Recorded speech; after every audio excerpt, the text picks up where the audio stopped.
Hello, this is Sencha with Vumber.com, and today I'm going to explain how you can enable the Call Whisper feature. Whisper messages let you know which Vumber was called before you speak to the caller, allowing you to greet your caller appropriately.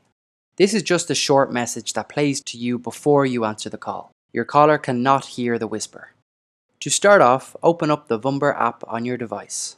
In the top left corner, tap the hamburger menu.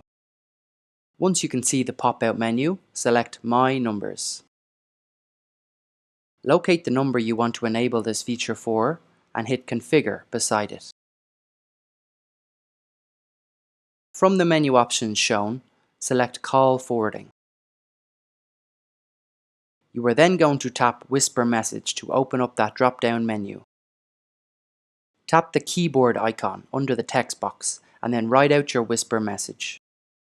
We advise keeping the message short and precise. If you already have a nickname for that Vumber, use that to better identify it. For example, if you have nicknamed this particular Vumber General Queries, the message should look something like Call from General Queries. Once you hit save, this will now be live. Call from General Queries.